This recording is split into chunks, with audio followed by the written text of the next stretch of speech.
عام عوام سب ایک پیج پر ہوتے ہیں اور سب کے ساتھ ایک ہی سلوک ہوتا ہے. یہاں پر کوئی بھی ڈفرنس نہیں ہوتا. تو واپس آتے ہیں ٹاپک پر. تو مشتبہ خامنئی ایز اے ڈیفینس والنٹیئر گئے. مشتبہ خامنئی نے اپنا بچپن ایران اور عراق کی جنگ میں دیکھا. وہ ایک عام بچوں کی طرح اسکول بھی جایا کرتے تھے اور اپنی ابتدائی تعلیم جو انیشل ایجوکیشن تھی وہ بھی انہوں نے حاصل کی. اس کے بعد جب دیکھا کہ بھائی ایران اور عراق کی جنگ کافی عرصے سے چل رہی تو دفاع مقدس کے لیے بھی وہ ایز اے والنٹیئر گئے. اس کے بعد جب یہاں کے صدر اس وقت آیت اللہ علی خامنئی اور یہاں کے سپریم لیڈر آیت اللہ روح اللہ موسوی الخمینی تھے. اگر مشتبہ خامنئی کے بارے میں بات کروں تو آیت اللہ سید مشتبہ خامنئی 8 سپٹمبر 1969 میں پیدا ہوا. اب سوچنے والی بات یہ ہے کہ ایک ایسا بندہ جو ایران کی ڈیفنس فورس میں بھی رہے, ایران میں پڑھے بھی, انیشل ایجوکیشن بھی لی, ہاؤس کی تعلیم بھی لی, ان کے اب تک کی 50 سال کی زندگی میں صرف 3 سے 4 تصویریں سوشل میڈیا پر آ سکیں.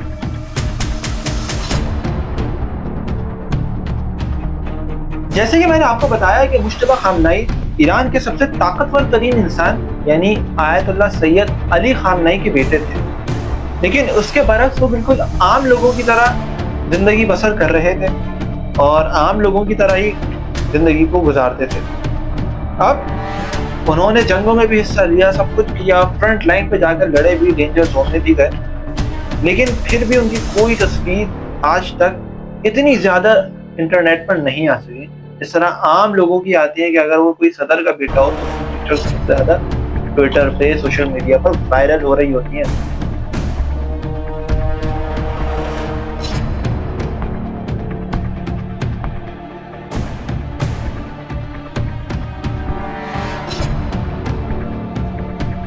آیت اللہ سید مشتبہ خامنئی نے اپنی ابتدائی حوزوی تعلیم ایران کے بڑے 2 علماء یعنی آیت اللہ وحید خراسانی اور آیت اللہ سید شبیری زنجانی سے حاصل کی. CIA, موساد اور برٹش انٹیلیجنس سب ان کی نقل و حرکت پر نظر رکھے ہوئے تھے کہ آیت اللہ سید علی خامنئی کا یہ بیٹا اس وقت مکمل صلاحیت رکھ سکتا ہے کہ یہ ایران کا اگلا سپریم لیڈر بنے. وہ ان کی نقل و حرکت پر پورے طریقے سے نظر رکھنے کی کوشش کر رہے تھے کہ یہ کسی طریقے سے اس پر کچھ کام کیا جا سکے. اس کے باوجود 2007 میں CIA کے پاس کچھ فائل موصول ہوتی ہیں اور ان فائلز میں لکھا ہوتا ہے کہ مشتبہ خامنئی ایران کی بڑی انٹیلیجنس ایجنسی کو سنبھال رہے ہیں.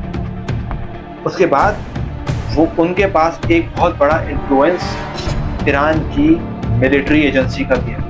پس اجماع در یک دوره اگه صورت بگیره کاشف از نظر مبارک معصوم صلی الله علیه و آله هست و در واقع همون مطلبی که در لوح واقع گفته شده. Was ist das? Was geht denn? Iran Iraq جنگ کے ختم ہونے کے بعد آیت اللہ مشتبہ خامنئی نے 18 سے 20 سال تک مزید اجتہاد کی تعلیم دی اور پھر 1990 کے بعد آیت اللہ مشتبہ خامنئی خود درس اجتہاد بھی دینا. پس اجماع در یک دوره اگه صورت بگیره کاشف از نظر مبارک معصوم صلی الله علیه هست و در واقع همون مطلبی که در لوح واقع گفته شده. Was ist das? آیت اللہ مشتبہ خامنئی نے دین کے ساتھ ساتھ ماڈرن ٹیکنالوجی کو بھی پریفر کیا ہے. اس میں ان کے پاس ملٹری سائنس, ہیومینٹیز اور ماڈرن ٹیکنالوجی اور انٹیلیجنس ایجنسیز کے بھی کورسز ہیں, اور یہی وجہ بنی کہ ان کا تعلق ایران کے نیوکلیئر پلان سے بھی تھا. این مطلب قاعده لوح که بفهم آیت الله سید مشتبه خامنه‌ای است.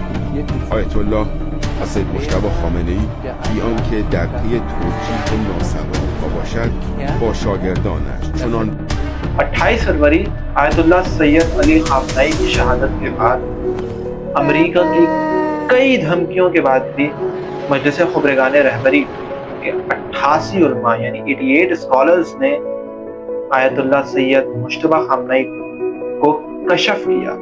اب یہاں پر میں تھوڑا سا آپ کو بتانا چاہوں گا کہ کشف اور الیکشن میں فرق ہوتا ہے۔ اس وقت وہ میرا ٹاپک نہیں ہے، لیکن کشف اور الیکشن میں فرق ہوتا ہے، اور اگر کوئی چاہے تو ہمارے انسائٹس کے واٹس ایپ چینل سے اس چیز کو حاصل کر سکتا ہے، کیونکہ میں نے کچھ عرصے پہلے پوسٹ بھی کیا تھا کشف کیا ہوتا ہے اور الیکشن کیا ہوتا ہے ایک سپریم لیڈر کے لیے۔ اور اس کے بعد مجلس خبرگان رہبری نے اعلان کر دیا کہ ایران کے تیسرے سپریم لیڈر، تیسرے رہبر وہ ہیں جو اپنی اہلیہ، اپنے والد اور اپنے اہل و عیال میں کافی لوگوں کھو چکے ہیں، یعنی آیت اللہ سید مجتبیٰ خامنہ ای، جو کہ اب دشمن کے سامنے پورے طریقے سے ڈٹے ہوئے۔ وما علینا الا البلاغ المبین۔ السلام علیکم ورحمۃ اللہ۔